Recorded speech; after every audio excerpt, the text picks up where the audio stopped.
નમસ્કાર વિદ્યાર્થી મિત્રો, ફરી પાછા આપણે પૂરક પરીક્ષાની તૈયારીમાં આગળ વધીએ છીએ.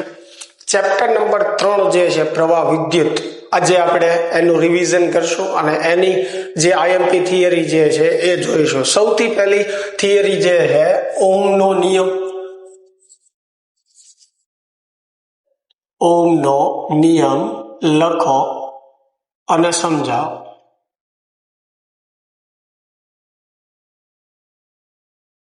ચાલો, પ્રશ્ન આપણને આ રીતે પૂછી શકે છે. તો સૌ પ્રથમ જે છે એ આપણે ઓહમનો નિયમ લખવાનો છે કે નિશ્ચિત ભૌતિક પરિસ્થિતિમાં વાહકમાંથી પસાર થતો પ્રવાહ વાહકના બે છેડા વચ્ચે લાગુ પાડેલા વિદ્યુત સ્થિતિમાનના સમપ્રમાણમાં હોય છે. આ જે છે એનો નિયમ છે.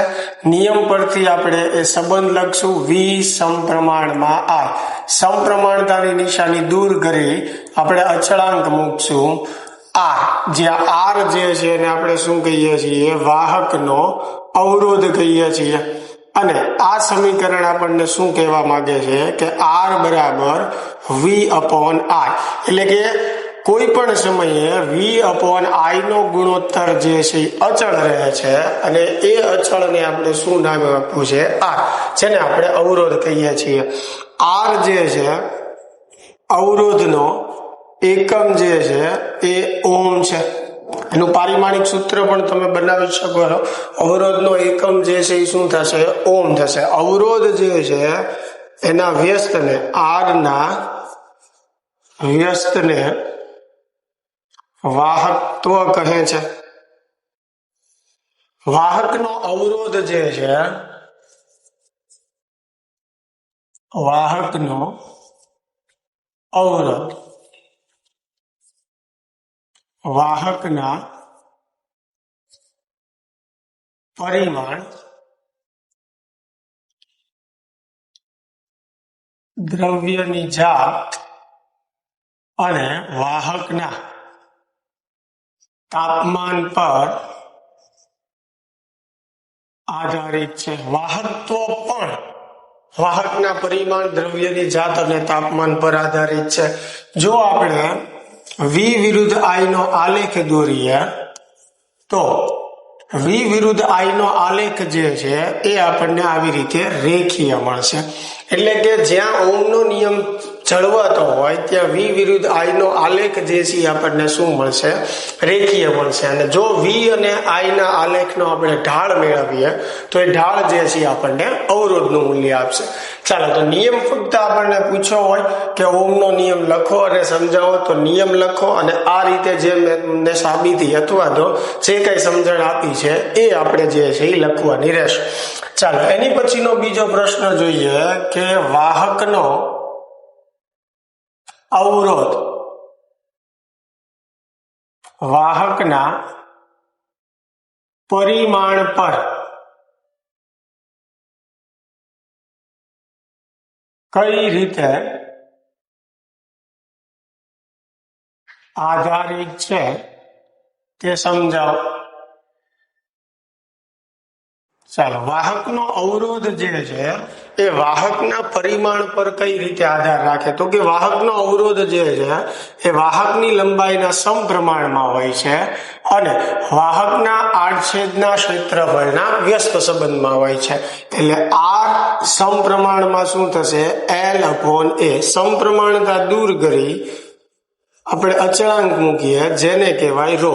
તો આર બરાબર સૂત્ર થઈ ગયું રો એલ અપોન એ, જ્યાં રો જે છે એને કહેવાય વાહકના દ્રવ્યની અવરોધકતા.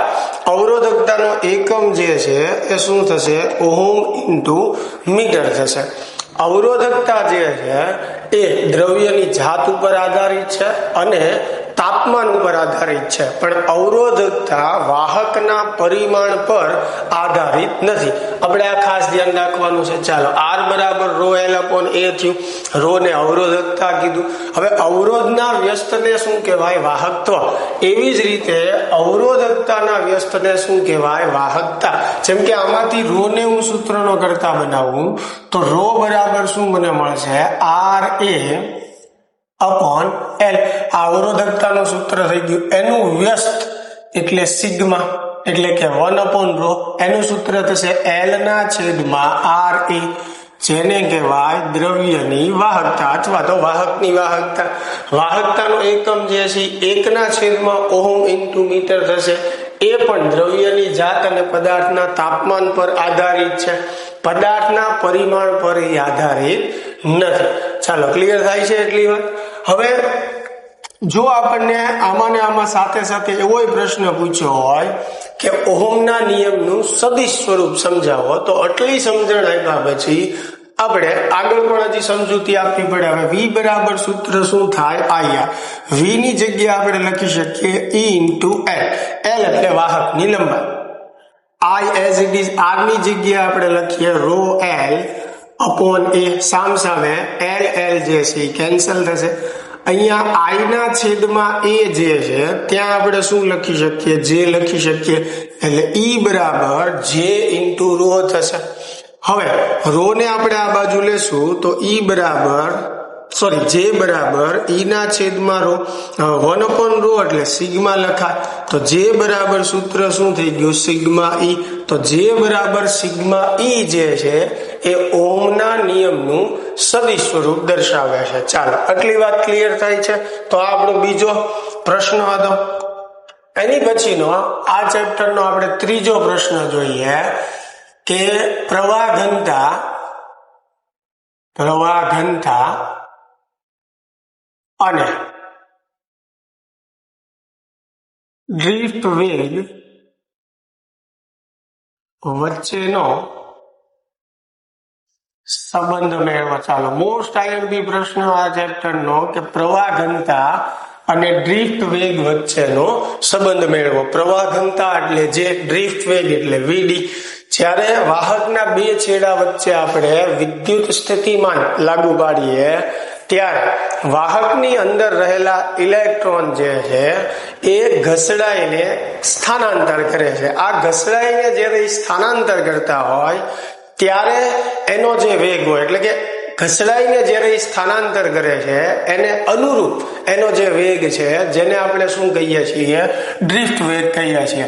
ડ્રિફ્ટ વેગનું સૂત્ર ઇલેક્ટ્રોન માટે E into capital E into એના છેદમાં M. બરાબર, જ્યાં જે છે એ રિલેક્સેશન સમય છે, ક્રમિક અથડામણ વચ્ચેનો સમય છે, M ઇલેક્ટ્રોનનું દળ છે, કેપિટલ E વિદ્યુત ક્ષેત્ર છે, સ્મોલ E એટલે ઇલેક્ટ્રોનનો વિદ્યુત ભાર છે. તો ડ્રિફ્ટ વેગની સમજૂતી પરથી આપણી પાસે એક આ સૂત્ર તો છે જ તે. ચાલો, હવે એની માટે એક આપણે આડછેદ ધરાવતો વાહક જે છે એ ધ્યાનમાં લઈએ છીએ અને એને આ દિશામાં આપણે વિદ્યુત ક્ષેત્ર લાગુ પાડેલું. હવે અહીંયા રહેલો કોઈ ઇલેક્ટ્રોન જે છે એ ધારો કે ડેલ્ટા ટી સમયમાં આ સ્થાન સુધી પહોંચે છે, એટલે કે પ્રથમ સ્થાનથી અહીંયા દ્વિતીય સ્થાન સુધી પહોંચે છે VD જેટલા વેગથી, અને એની માટે એને સમય કેટલો લાગે છે? ડેલ્ટા ટી જેટલો. તો આપણે કહીએ કે ભાઈ ડેલ્ટા ટી સમયમાં VD જેટલા વેગથી ઇલેક્ટ્રોને કાપેલું અંતર, બરાબર, એ અંતરને આપણે શું કહી દઈએ? L. તો અંતર એટલે વેગ ગુણ્યા સમય, એટલે VD ઇન્ટુ ડેલ્ટા ટી થશે. હવે ઇલેક્ટ્રોન અહીંયા સુધી આવે છે તો ઇલેક્ટ્રોન દ્વારા વાહકમાં એટલું કદ જે છે એ રોકવામાં આવ્યું. તો ડેલ્ટા ટી સમયમાં ઇલેક્ટ્રોન દ્વારા રોકાયેલું કદ કેટલું થશે? તો કે ઇલેક્ટ્રોન દ્વારા રોકાયેલું કદ, બરાબર. તો કદનું સૂત્ર થાય ક્ષેત્રફળ ગુણ્યા લંબાઈ. અહીંયા લંબાઈ તરીકે શું આવશે? ઇલેક્ટ્રોને કાપેલું અંતર આવશે. તો એ જે છે એ એઝ ઇટ ઇઝ, અને L જે છે એ VD ઇન્ટુ ડેલ્ટા ટી. ચાલો, તો ઇલેક્ટ્રોન જે છે એ આટલું કદ રોકે છે ડેલ્ટા ટી સમયમાં. પણ અહીંયા આપણે ફક્ત એક જ ઇલેક્ટ્રોનની વાત કરી, અહીંયા તો ઘણા બધા ઇલેક્ટ્રોન જે છે હશે. તો આ આટલા કદમાં ઇલેક્ટ્રોનની સંખ્યા કેટલી હશે? તો આપણે એ કહીએ કે ભાઈ AVD ઇન્ટુ ડેલ્ટા ટી કદમાં રહેલા ઇલેક્ટ્રોનની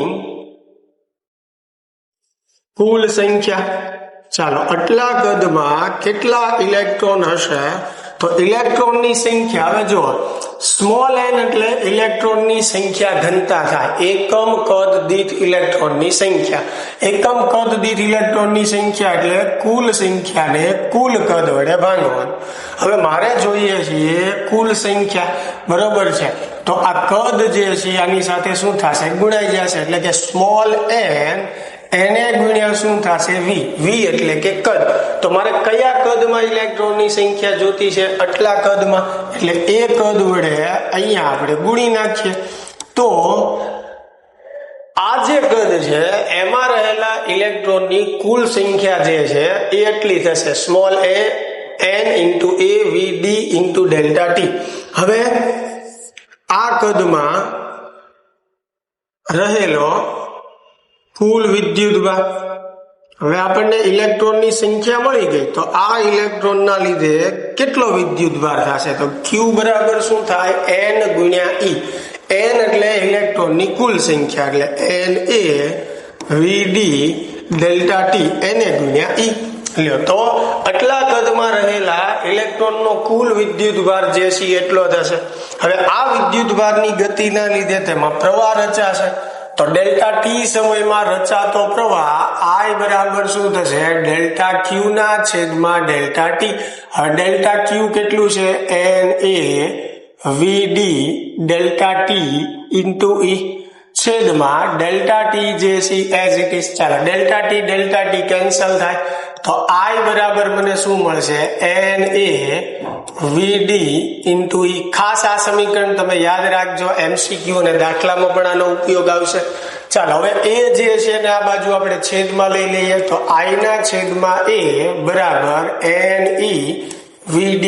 હવે I અપોન A એટલે એને લખાય જે પ્રવાહ ઘનતા, તો જે બરાબર થઈ ગયું NE VD. તો જો પ્રશ્ન આપણને એવો પૂછ્યો હોય કે પ્રવાહ ઘનતા અને ડ્રિફ્ટ વેગ વચ્ચેનો સંબંધ મેળવો, તો જે બરાબર NE VD આ આપણું સૂત્ર થઈ ગયું. અને અહીંયા સુધી આપણે તારવણી કરવાની છે. હવે આનાથી આગળ પણ પૂછી શકે, એટલે આનાથી આગળ પણ એક સાદું રૂપ આપીએ, જેની જગ્યાએ આપણે લખી શકીએ સિગ્મા ઇન્ટુ E, બરોબર?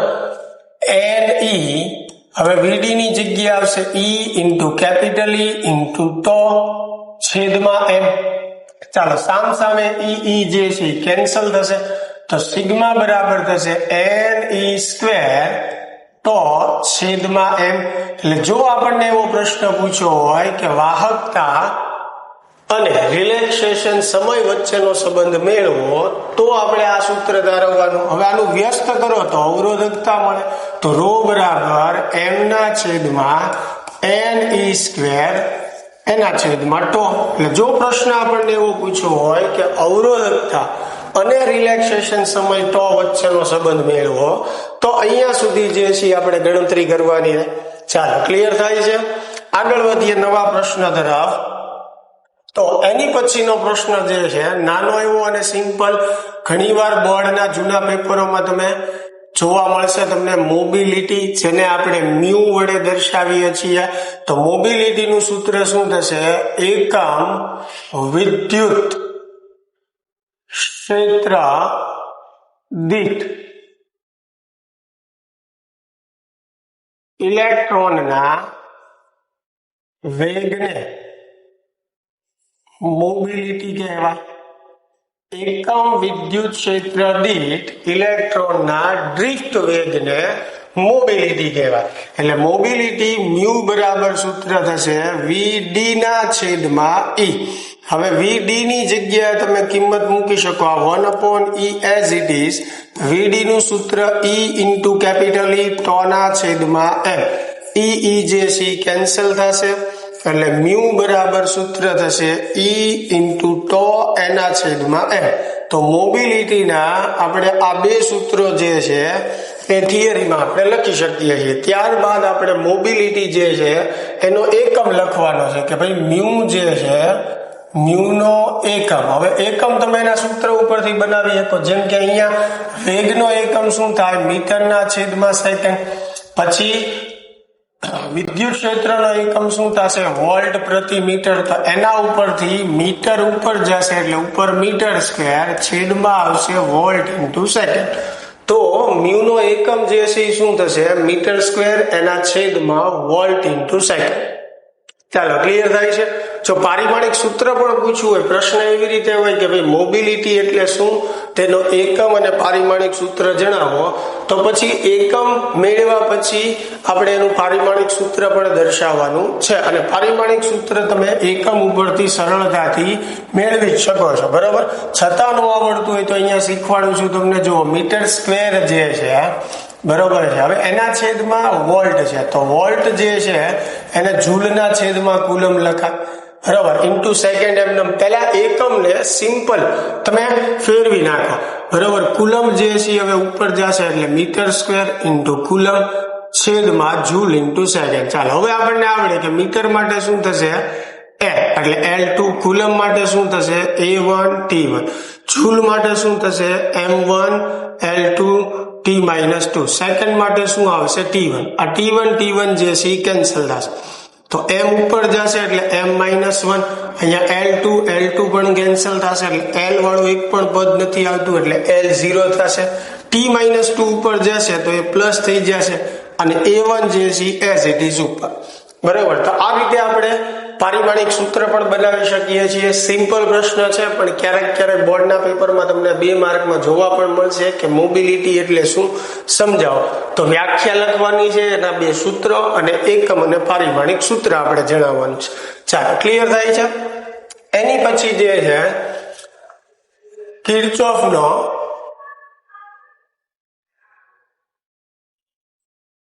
જંક્શનનો નિયમ, ચાલો, અથવા કિર્ચોફનો પ્રથમ નિયમ. તો કિર્ચોફનો જંક્શનનો નિયમ શું છે કે જંક્શન પાસે ભેગા થતા વિદ્યુત પ્રવાહનો બેઝિક સરવાળો શૂન્ય હોય છે. આ કિર્ચોફનો જંક્શનનો નિયમ છે, એટલે કે સિગ્મા I = 0. પણ કોની માટે? જંક્શન માટે. આ જંક્શન કોને કહીએ? જ્યાં એક કરતા વધારે પ્રવાહ ભેગા થતા હોય અથવા તો પ્રવાહ જે છે એના ભાગ પડતા હોય, એવા પોઈન્ટને આપણે શું કહીએ છીએ? જંક્શન કહીએ છીએ. એટલે કિર્ચોફનો પ્રથમ નિયમ જે છે એ જંક્શન માટે લાગુ પડે છે, સિગ્મા I = 0. સેમ વિદ્યુતભાર માટે પણ લખી શકાય, સિગ્મા Q = 0. આકૃતિ દોરીને આપણે સમજાવવું હોય તો અહીંયા જે છે આ કોઈ જંક્શન પોઈન્ટ આપણે ધ્યાનમાં લઈએ. ધારો કે I1 અને I2 પ્રવાહ જે છે જંક્શન તરફ આવે છે, I3 I4 અને I5 જે છે એ જંક્શન થી દૂર જાય છે. તો પ્રથમ નિયમ શું કહે છે કે જંક્શન પાસે બધા પ્રવાહનો બેઝિક સરવાળો 0 થાય. હવે બેઝિક સરવાળો એટલે ધન અને ઋણ સંજ્ઞા સાથે લેવું પડે. તો જંક્શન તરફ આવતા પ્રવાહ આપણે ધન લેશું, જંક્શન થી દૂર જતા પ્રવાહ જે છે આપણે ઋણ લેશું. તો I1 અને I2 ધન આવશે, I3 I4 અને I5 ઋણ આવશે, અને આ બધાનો સરવાળો બરાબર શું લખી શકાય? 0. તમે આમ પણ લખી શકો છો, I1 + I2 બરાબર શું થશે? I3 + I4 + I5. એટલે કે જંક્શન તરફ આવતા પ્રવાહનો સરવાળો બરાબર જંક્શન થી દૂર જતા પ્રવાહનો સરવાળો. સેમ વસ્તુ વિદ્યુતભાર માટે પણ લાગુ પડે છે. તો વિદ્યુતભારની વાત હોય તો વિદ્યુતભાર માટે પણ આવી રીતે સમીકરણ લખી શકો છો. MCQમાં આના પરથી પ્રશ્ન પૂછાય છે કે કિર્ચોફનો જંક્શનનો નિયમ ખાલી જગ્યા સંરક્ષણના નિયમને રજૂ કરે છે. તો કિર્ચોફનો જંક્શનનો જે નિયમ છે એ વિદ્યુતભાર સંરક્ષણના નિયમને રજૂ કરે છે. જો લૂપનો નિયમ અથવા બંધ ગાળાનો નિયમ પૂછ્યો હોય તો એ ઉર્જા સંરક્ષણના નિયમને રજૂ કરે છે, એમ આવશે. એટલે MCQ માટે પણ આપણે કોન્સેપ્ટો યાદ રાખવા ખાસ જરૂરી છે. ચાલો, આ જંક્શનના નિયમની વાત થઈ. એની પછી મહત્વની અને મોસ્ટ IMP થિયરી જે છે કોષોનું શ્રેણી જોડાણ. એટલે કે કોષોના શ્રેણી જોડાણ માટે સમતુલ્ય EMF મેળવવાનું આપણને પૂછી શકે, અથવા સીધું એમ કે કોષોનું શ્રેણી જોડાણ સમજાવો. ચાલો, તો કોષોના શ્રેણી જોડાણ માટે આપણે બે કોષો જે છે એ શ્રેણી જોડાણમાં સહાયક સ્થિતિમાં અહીંયા ધ્યાનમાં લઈએ. ધારો કે અહીંયા એ બિંદુ છે, અહીંયા જે છે બી બિંદુ છે. કોષ પહેલો એનો આંતરિક અવરોધ R1, એવી રીતે આ કોષ બીજો એનો આંતરિક અવરોધ R2. બંને સહાયક સ્થિતિમાં જોડેલા છે, કારણ કે બંનેના પ્રવાહ જે છે એક જ ડાયરેક્શનમાં. તમને એમ ન સમજાય તો અહીંયા આવી રીતે તમે બાહ્ય પરિપથ જે છે એ વિચારી શકો. એટલે આવી રીતે બંને કોષોના પ્રવાહ જે છે એ ફરતા હશે. બંનેમાંથી પસાર થતો એક પ્રવાહ સમાન હશે એટલે શ્રેણી જોડાણ છે, અને બંને કોષનો પ્રવાહ એક જ દિશામાં ફરશે એટલે એ સહાયક સ્થિતિમાં જોડેલા છે એવું કહેવાય. જો બંને કોષનો પ્રવાહ વિરોધી દિશામાં ભ્રમણ કરશે, એટલે કે પરિપથમાં વિરોધી દિશામાં ફરતો હોય તો એ વિરોધક સ્થિતિમાં કહેવાય. તો અહીંયા મેં સહાયક સ્થિતિમાં જે છે શ્રેણી જોડાણમાં કોષો જે છે એ જોડેલા છે. એમના EMF અનુક્રમે E1 અને E2, અવરોધ R1 અને R2 છે. ચાલો, તો એમાંથી પસાર થતો પ્રવાહ હવે શ્રેણી જોડાણમાં છે એટલે બંને કોષમાંથી પસાર થતો પ્રવાહ જે છે એ શું થશે? I. હવે અહીંયા જે છે આપણે A થી B સુધી જે છે કિર્ચોફનો નિયમ જે છે એ વાપરીએ. તો A થી શરૂ કરીએ તો A ના વોલ્ટેજ જે છે ધન, ત્યાંથી આગળ નીકળીએ એટલે અવરોધ આવશે, બરોબર છે. તો એના વોલ્ટેજ જે છે એ પ્રવાહ ગુણ્યા અવરોધ કરવાથી મળશે. હવે આપણે જે છે આ તરફ જઈએ છીએ, પ્રવાહ આપણી વિરોધી દિશામાં છે એટલે અવરોધના વોલ્ટેજ પ્લસ આવશે. ત્યાંથી આગળ વધીએ એટલે બેટરીનો ધન છેડો આવશે, તો એના EMF અથવા વોલ્ટેજ જે છે માઇનસ આવશે. ત્યાંથી આગળ વધો તો આ અવરોધના વોલ્ટેજ જે પ્લસ IR2 થશે, બરોબર. કારણ કે આ આપણી મુસાફરીની દિશામાં છે. પ્રવાહ જ્યારે મુસાફરીની વિરોધી દિશામાં આવે ત્યારે અવરોધના વોલ્ટેજ જે છે એ ધન. ત્યાંથી આગળ વધીએ એટલે બેટરીનો પાછો ધન છેડો પહેલા આવશે એટલે -E2. ત્યાંથી બી બિંદુએ આપણી મુસાફરી પૂર્ણ થશે એટલે -VB બરાબર 0. ચાલો, VA -VB બરાબર. VA -VB ને સૂત્રનો કરતા બનાવીએ. -E1 અને -E2 જમણી તરફ જશે, પ્લસ થઈ જશે. આ બંને પદ જમણી તરફ જશે તો માઇનસ થઈ જશે. ચાલો, હવે આ જે છેલ્લા બે પદ છે VA -VB ને આપણે V કહી દઈએ. E1 + E2 જે છે એઝ ઇટ ઇઝ આપણે રાખશું. ચાલો, આમાંથી -I કોમન કાઢીએ તો અંદર શું આવશે? R1 + R2. ચાલો, ટર્મિનલ વોલ્ટેજ નું આપણને એક સમીકરણ મળી ગયું. થિયરીમાં પ્રયત્ન શું કરવાનો? ટર્મિનલ વોલ્ટેજ નું સૂત્ર મેળવવાનો પ્રયત્ન કરવાનો. હવે આ સમીકરણને V બરાબર E - IR સાથે સરખાવતા. ચાલો, આ સમીકરણને આપણે શું કરીએ? V બરાબર E - IR સાથે આપણે સરખાવ. તો અહીંયા E ની જગ્યાએ જુઓ તમે શું આપેલું છે? E1 + E2. એટલે એ શું દર્શાવે છે કે આ પરિપથનું પરિણામી EMF એટલે કે E ઇક્વિવેલેન્ટ જે છે એ E1 + E2 જેટલું થાય છે. એટલે એનો અર્થ એવો થયો કે કોષોના શ્રેણી જોડાણમાં પરિણામી EMF દરેક કોષના EMF ના સરવાળો કરવાથી મળશે. એટલે 3 કોષ હોય તો E1 + E2 + E3, 4 કોષ હોય તો E1 + E2 + E3 + E4. પણ સરવાળો ક્યારે થશે? જ્યારે બધા સહાયકમાં હશે. હવે જો કોઈ કોષ વિરોધક જોડાણમાં હશે તો એનું EMF તમારે શું લેવું પડશે? માઇનસ લેવું પડશે. ચાલો, પછી એવી જ રીતે અહીંયા R છે તો અહીંયા R ની જગ્યાએ શું છે? R1 + R2. એટલે કે પરિણામી આંતરિક અવરોધ જે છે એ બંને કોષના આંતરિક અવરોધના સરવાળા જેટલો થશે. હવે જો 3 કોષ હતા તો 3 નો સરવાળો, 4 હશે તો 4 નો સરવાળો. હવે અહીંયા એક ખાસ ધ્યાન રાખજો કે કોષ સહાયક સ્થિતિમાં હોય કે વિરોધક, અવરોધમાં નિશાનીમાં કોઈ ફેર પડવાનો નથી. એ તો ફક્ત EMF ને લાગુ પડે છે.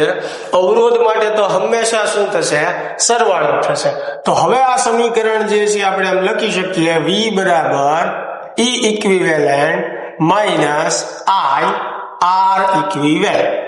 જ્યાં E ઇક્વિવેલેન્ટ અને R ઇક્વિવેલેન્ટ નું સૂત્ર તો આપણે વ્યાખ્યાયિત કર્યું. ચાલો તો મિત્રો આ જે છે એ કોષોના શ્રેણી જોડાણમાં આપણે સૂત્રની તારવણી કઈ રીતે કરવાની છે અને પરિણામી ઈએમએફ કઈ રીતે દર્શાવવાનું છે એની આપણે વાત કરીએ. ચાલો એની પછીની થિયરી આપણે મહત્વની જોઈએ તો એ છે કોષોનું સમાંતર જોડાણ.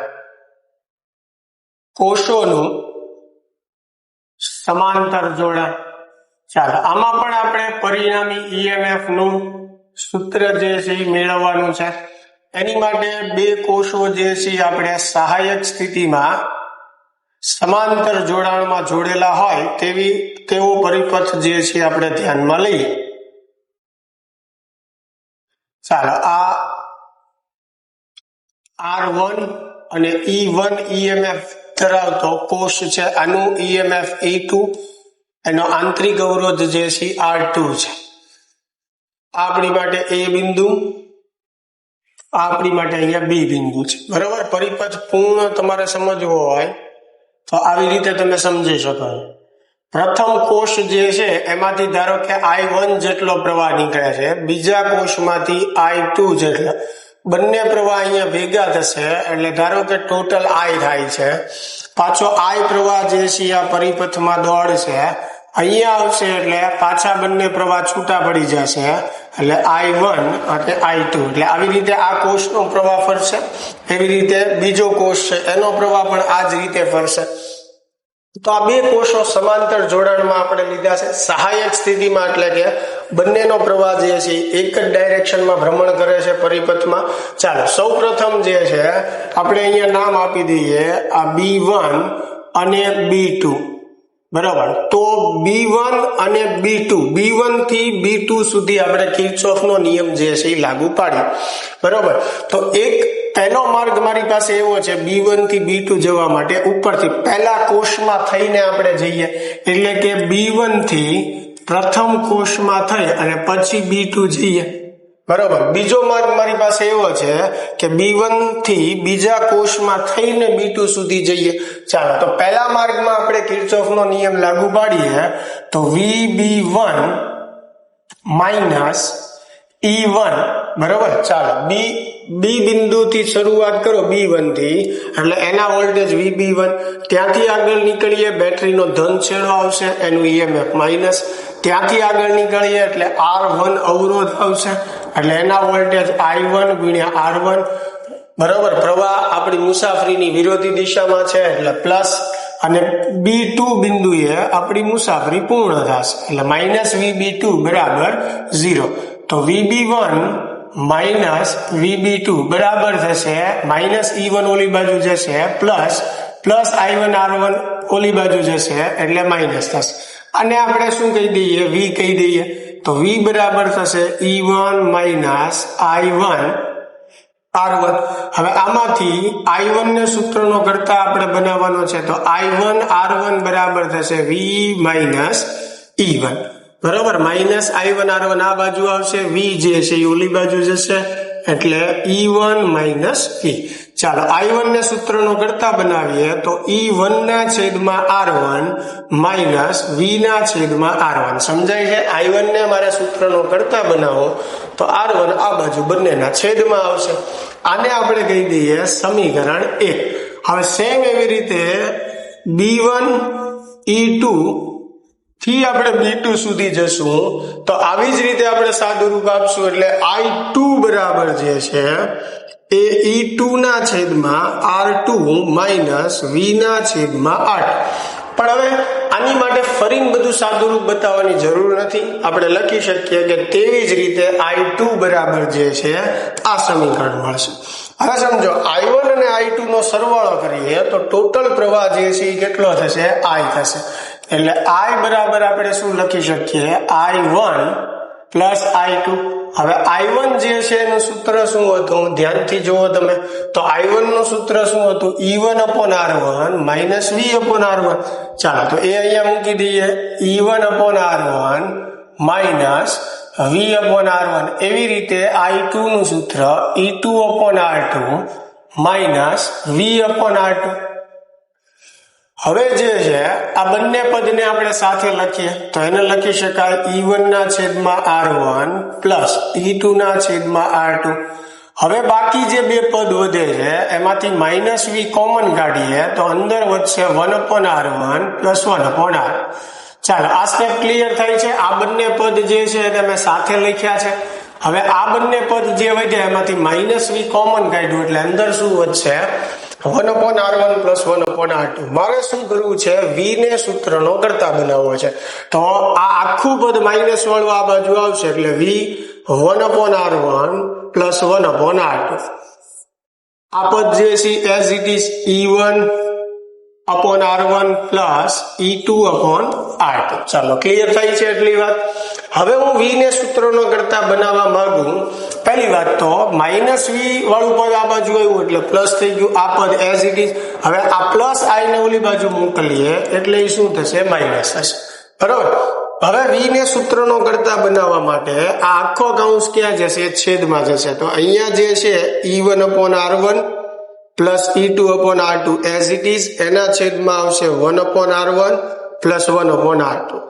ચાલો આ માઇનસ નિશાની એમનામ i જે છે એઝ ઇટ ઇઝ અને એના છેદમાં પણ આપણે આ કૌંસ લખશું 1/r1 + 1/r2. ક્લિયર થાય છે. ચાલો હવે અહીંયા લસા ને એવું તમે લેવું હોય તો લઈ શકો છો. ચાલો v બરાબર લસા આપણે લેશું તો r2 જે છે અહીંયા ગુણાશે એટલે e1/r2 વત્તા એવી રીતે r1 આ બાજુ ગુણાશે એટલે e2/r1. ચાલો છેદમાં જે છે આ લસા લેશું આપણે એટલે r1 r2 એના છેદમાં આવશે. પછી અહીંયા પણ લસા આવશે એટલે r2 આ બાજુ ગુણાશે r1 આ બાજુ ગુણાશે એટલે r2 + r1. હવે આના છેદમાં જે લસા લીધો r1 r2 અને આના છેદમાં જે લસા લીધો એ કેન્સલ થઈ જશે એટલે મેં નથી લખ્યો.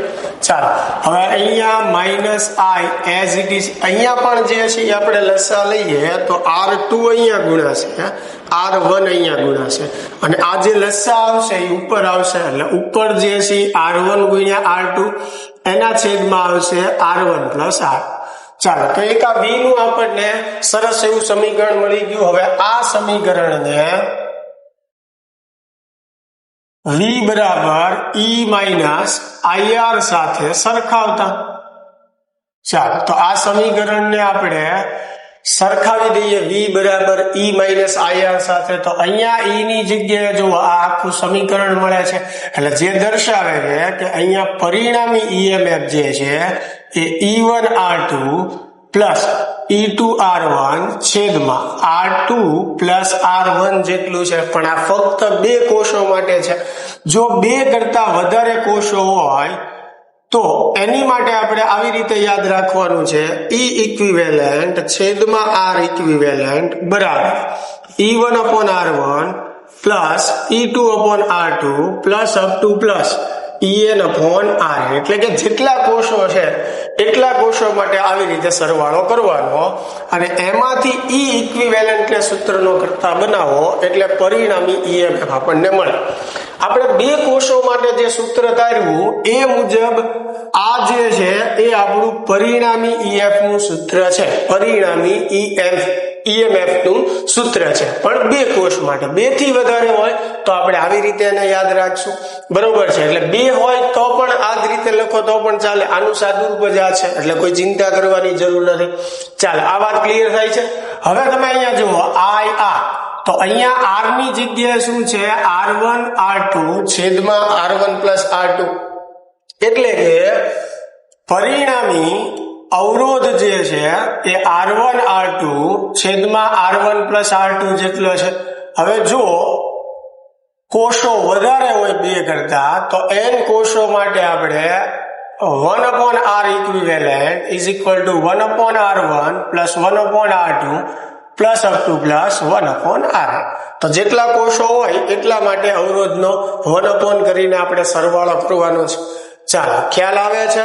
તો કોષોનું શ્રેણી અને સમાંતર જોડાણ બંને મહત્વનું છે અને બંને માટે આપણે સૂત્રો જે છે એ સમજીએ. ચાલો હવે ચેપ્ટરની લાસ્ટ થિયરી જે છે આપણે જોઈએ વિસ્ટન બ્રિજ. ચાલો, વિસ્ટન બ્રિજ જે છે એનો મુખ્ય ઉપયોગ અજ્ઞાત અવરોધ મેળવવા માટે થાય છે. MCQ માં પણ પૂછાય છે કે ભાઈ નીચેનામાંથી કઈ રચનાનો ઉપયોગ અજ્ઞાત અવરોધ મેળવવા માટે થાય છે?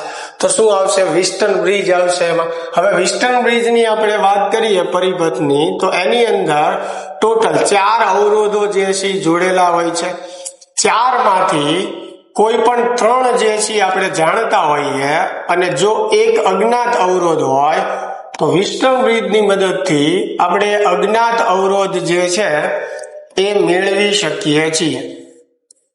ચાલો, આ ગેલ્વેનોમીટર જોડેલું છે. આ અવરોધ R1, આ R2, અહીંયા અવરોધ R3, આ અવરોધ જે છે R4. એની સાથે બાહ્ય પરિપથ આપણે જોડી દઈએ.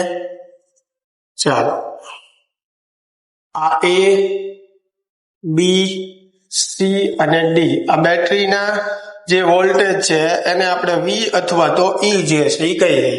હવે અહીંયા વાત કરશું આપણે વિસ્ટન બ્રિજની સંતુલિત અવસ્થાની. હવે વિસ્ટન બ્રિજની સંતુલિત અવસ્થા કોને કહેવાય? તો કે જ્યારે ગેલ્વેનોમીટરમાંથી પસાર થતો પ્રવાહ શૂન્ય બને ત્યારે વિસ્ટન બ્રિજ જે છે એ સંતુલિત અવસ્થામાં છે એમ કહેવાય. ધારો કે આ બેટરીમાંથી I જેટલો પ્રવાહ જે છે નીકળશે, તો I જેટલો પ્રવાહ જ્યારે અહીંયા આવશે તો પ્રવાહ 2 ભાગમાં વહેંચાશે. ઉપરની તરફ ધારો કે I1 જાય છે અને નીચેની તરફ I2 જાય છે. હવે ગેલ્વેનોમીટરનો પ્રવાહ જે છે એ શૂન્ય બને તો એનો અર્થ એવો થયો કે આ I1 પ્રવાહ જે છે આ જ માર્ગે આગળ વધશે અને આ I2 પ્રવાહ જે છે આ જ માર્ગે આગળ વધશે. અહીંયા કોઈ પ્રવાહ પસાર થતો નથી અને બંને પ્રવાહ પાછા અહીંયા ભેગા થશે એટલે ટોટલ પ્રવાહ જે છે કેટલો થઈ જશે? I.